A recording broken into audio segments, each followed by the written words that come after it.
नमस्कार दोस्तों, संस्कार चिल्ड्रन एकेडमी बाड़मेर की यूट्यूब चैनल पर आपका पुनः स्वागत है। मैं पद्माराम चौधरी संस्कृत विषय के बारे में जो हम पढ़ रहे थे उसके बारे में हम आगे का अध्ययन शुरू करेंगे। तो विद्यार्थियों, हमने पहली कक्षा में यानी अपनी पूर्व की जो ऑनलाइन क्लास थी उसमें हमने वर्णमाला के बारे में पढ़ा था कि वर्णमाला में वर्ण कितने होते हैं, वे कौन कौन से हैं, उनको कितने भागों में बांटा है। अब हम उन्हीं वर्णों के बारे में आज पढ़ेंगे कि हमने जो वर्ण पढ़े हैं उनका उच्चारण स्थान कौन सा है, यानी उन वर्णों को हम कहाँ से उच्चरित करते हैं। जैसे अपना जो मुख है, इस मुख में भी अलग अलग भाग है इसके, तो मुख के किस भाग से कौन सा वर्ण उच्चरित होता है, कौन सा वर्ण बोला जाता है, उसके बारे में हम अभी अध्ययन करेंगे। तो आज का अपना जो प्रकरण है वह है उच्चारण स्थान। उच्चारण स्थान का मतलब है, इसकी परिभाषा है कि जितने भी वर्ण हैं वो मुख के किस भाग से उच्चरित होते हैं, किस भाग से बोले जाते हैं। जिस भाग से वो उच्चरित होते हैं या बोले जाते हैं वो उसका उच्चारण स्थान है। तो उच्चारण स्थानों के बारे में अगर हम बात करें तो देखिए इधर, जैसे उच्चारण स्थान, जो मुख्यतः उच्चारण स्थानों की संख्या है वो 7 होती है। कितनी होती है? 7। मूल रूप से उच्चारण स्थानों की संख्या 7 है, लेकिन पाणिनीय शिक्षा के अनुसार, पाणिनि की जो व्याकरण है उसके अनुसार उच्चारण स्थानों की संख्या 8 है। तो देखिए वो 8 उच्चारण स्थान कौन कौन से हैं और मूल जो 7 है वो कौन से हैं। तो इसमें पहला है उर, दूसरा है कंठ, तीसरा है शिरस। शिरस को मूर्धा भी कहते हैं। आपने कभी पढ़ा होगा मूर्धा, तो मूर्धा यानी वो शिरस कहो या मूर्धा कहो, लेकिन पाणिनि व्याकरण में इसका जो मूल नाम है वो शिरस लिखा हुआ है।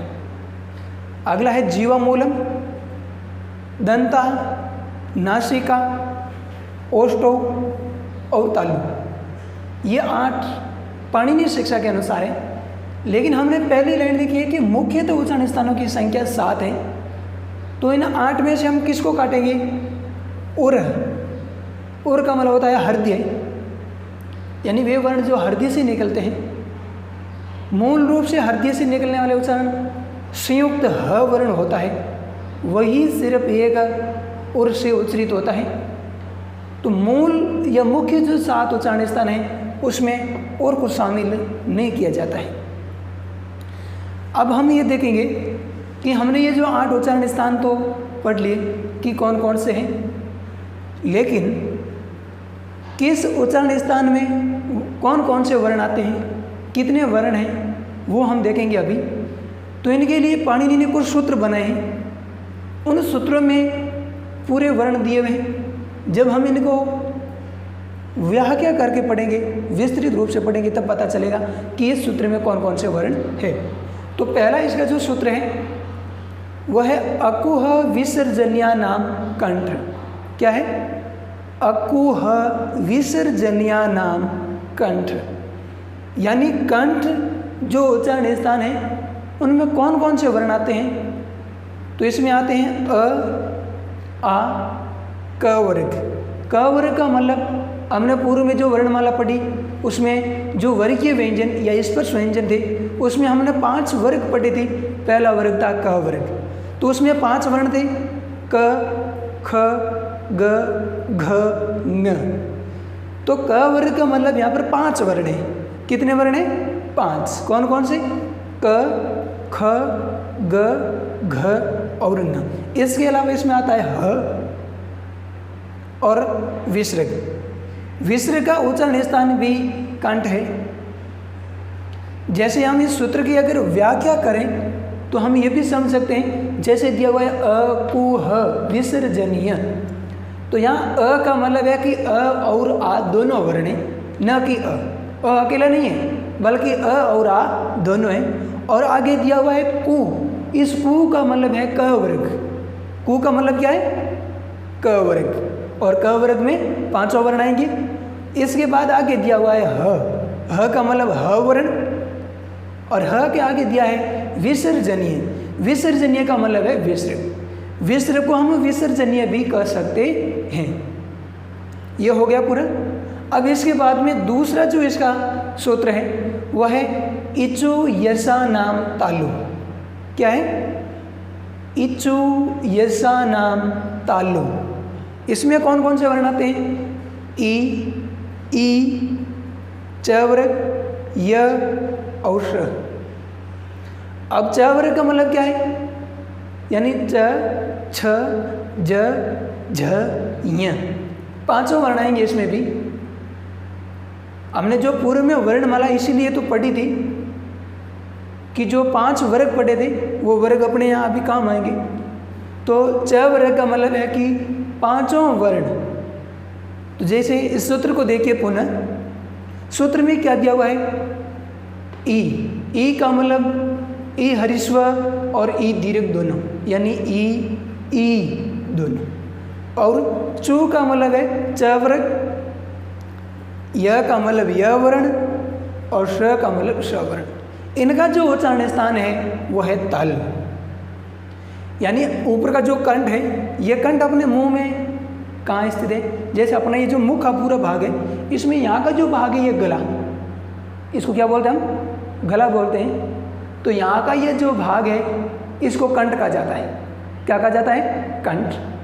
तो ऐसे वर्ण जब हम बोलेंगे तो अपनी यहाँ कंपन होगा, ध्वनि यहाँ से निकलेगी, यहाँ जोर लगेगा। कहाँ पर? यहाँ कंठ में। तो इसलिए इनका उच्चारण स्थान कंठ है। दूसरा है तालु। तालु का है कंठ से थोड़ा ऊपर की ओर, यानी अपना ये जो मुख है इसमें पूरा ऊपर की ओर भाग का, यानी जैसे कंठ से ऊपर गले की थोड़े ऊपर की ओर आएंगे तो वहाँ का जो भाग है वो तालु है। और इसके बाद में तीसरा जो सूत्र आता है वो है ऋतु रसाणाम मूर्धा। क्या है? ऋतु रसाणाम मूर्धा। अब इसका उच्चारण स्थान ये जो मूर्धा है, मूर्धा में कौन कौन से वर्ण आते हैं? तो देखिए री, ट वर्ग, ट वर्ग का मतलब पांचों वर्ण, ट, ठ, ड, ढ और ण। इसके बाद में र और श, ये वर्ण आते हैं मूर्धा में। मूर्धा कौन सा भाग है? अपने ऊपर के जो दांत हैं, इन दांतों के थोड़ा ऊपर का जो खुरदरा भाग है, आप अपनी जीवा लगाइए, हाँ ऊपर की ओर लगाइए थोड़ी, तो दांतों से जस्ट जो ऊपर का भाग है, जो खुरदरा भाग है, वो मूर्धा है। अब इन सूत्र को पुनः देखिए, ये सूत्र क्या कहता है, इनमें कौन कौन से वर्ण निकलते हैं? तो री का मतलब री हरिस्व और री दीर्घ दोनों। टू का मतलब ट वर्ग और र का मतलब र वर्ण और श का मतलब श वर्ण। यह वर्ण किस में आते हैं? मूर्धा में। इसके बाद पाणिनीय व्याकरण का अगला सूत्र है ऋतु लसा नाम दंता। क्या है? ऋतु लसा नाम दंता। इसमें कौन कौन से वर्ण आते हैं? लृ,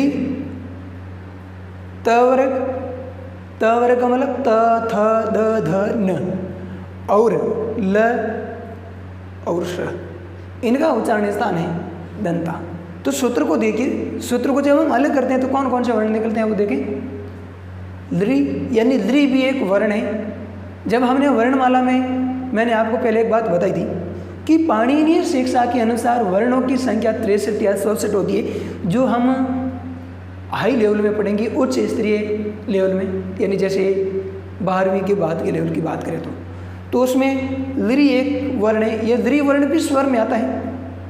और हमने जो 5 सारिस्व स्वर पढ़े थे, अ, ई, उ, ऋ और दृ, तो उसमें जो लृ वर्ण था हर्षव स्वर, उसका उच्चारण स्थान दंता है। यानी जब हम इस लृ वर्ण को बोलेंगे तो अपनी जो जीवा है वो दांतों से स्पर्श करेगी, इसलिए इनको कहा है दंता। और तू का मतलब त वर्ग, ल का मतलब ल वर्ण और श का मतलब स वर्ण। इनका उच्चारण स्थान है दंता। अब अगला इसका जो सूत्र है 5 नंबर का वो देखिए। तो देखिए विद्यार्थियों, हम इसका अगला सूत्र 5वें सूत्र की बात कर रहे थे। तो पाणिनीय शिक्षा का 5वां सूत्र क्या है? उपोक्त मान्या नाम ओष्टो। इसका मतलब इसमें कौन कौन से वर्ण आते हैं? उ, प वर्ग, और उपध्मानी। अब इसमें आपको थोड़ा संशय हो रहा होगा कि ये वाले जो वर्ण हैं प और फ, ये क्या है। तो विद्यार्थियों, इनको उपध्मानीय कहा जाता है। यानी प और फ से पहले, ध्यान से सुना, प और फ से पहले अर्धविसर्ग, यानी ये जो चिन्ह आपको दिखाई दे रहा है यह अर्धविसर्ग है। क्या बोला जाता है इसको? अर्धविसर्ग।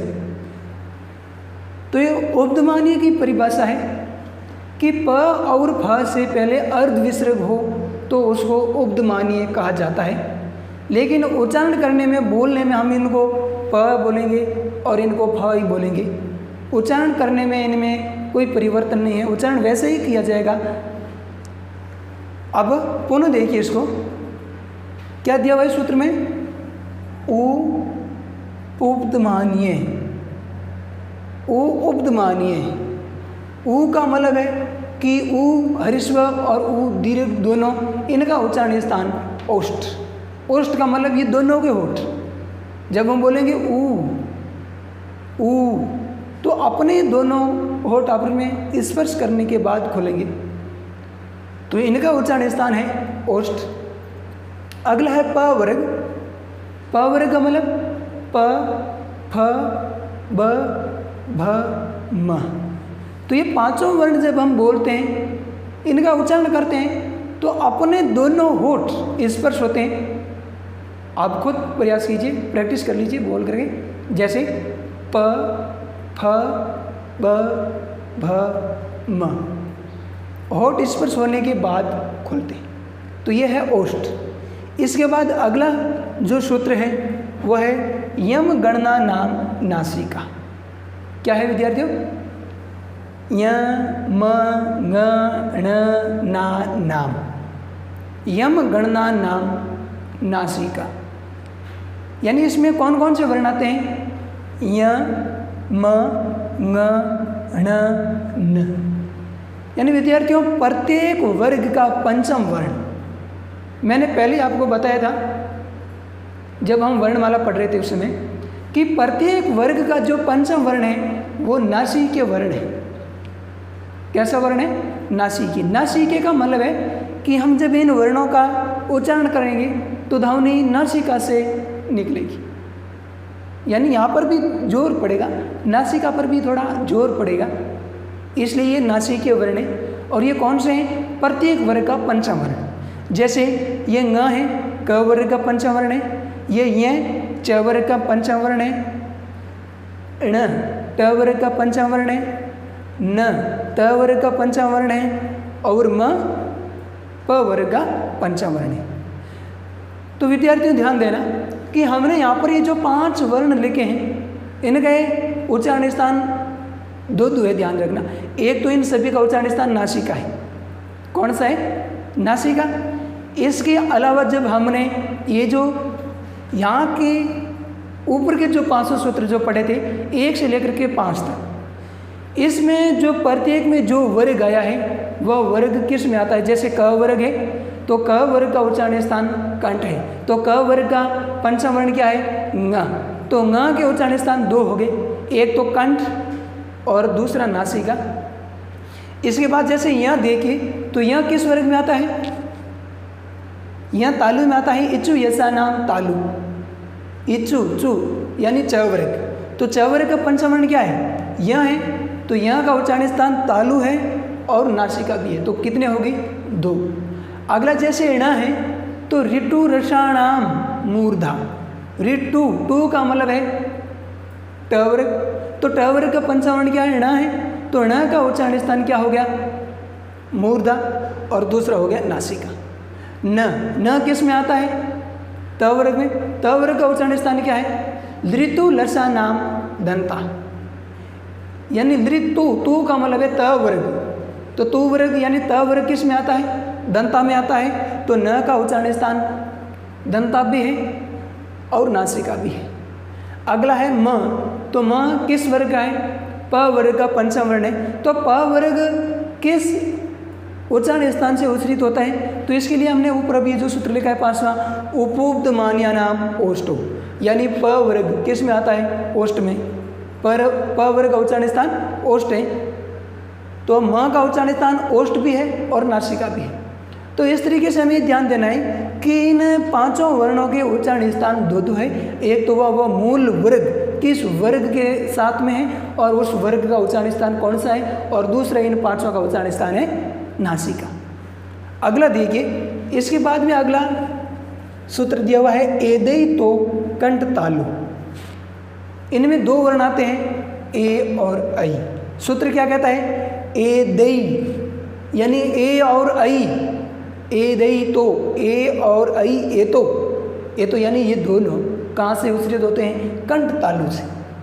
अब ध्यान देना कि यहाँ ये जो कंठ तालु है ये भी 2 उच्चारण स्थान है, एक कंठ है और दूसरा तालु है। क्यों?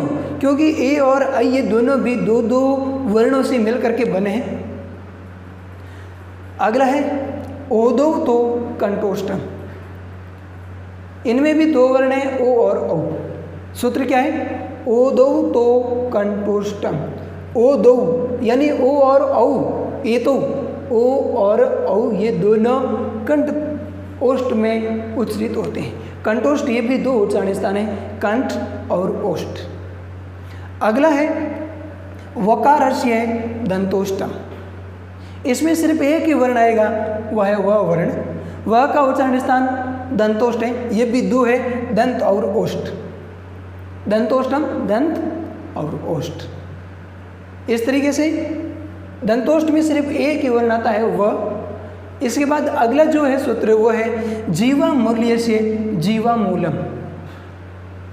अब जीवा मूल्य से जीवा मूलम, जीवा मूल्य क्या होता है? तो जैसे हमने ये जो यहाँ पर ये जो 2 वर्ण देखे हैं, क ख, इस क और ख से पहले ये जो आपको चिन्ह दिखाई दे रहा है इसको बोला जाता है अर्धविसर्ग। क्या बोला जाता है? अर्धविसर्ग। तो जीवा मूल्य की परिभाषा क्या होगी कि जब क और ख से पहले अर्धविसर्ग हो तो उसे जीवा मूल्य कहते हैं। और जीवा मूल्य का उच्चारण स्थान है जीवा का मूल भाग। जीवा का मतलब ये जुबान, इसका जो मूल भाग है, मुख्य भाग है, उससे ये दोनों उच्चरित होते हैं क ख। तो इस तरीके से अपने ये उच्चारण स्थान पूरे होगी।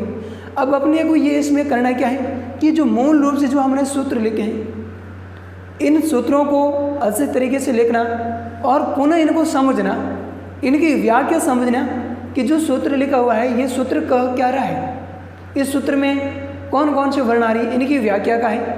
अगर इसकी व्याख्या आप समझ जाओगे तो ये आपको याद हो जाएगी।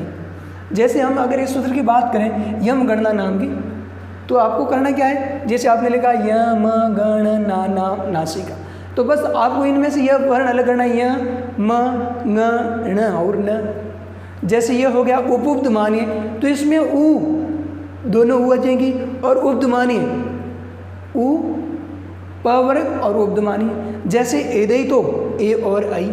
तो ये अगर हम सूत्र याद करेंगे तो इन वर्णों को हम स्वतः सूत्र से व्याख्या के रूप में उद्घाटित कर सकते हैं, यानी निकाल सकते हैं। अब अपना ये उच्चारण स्थानों का प्रकरण यहीं समाप्त होता है।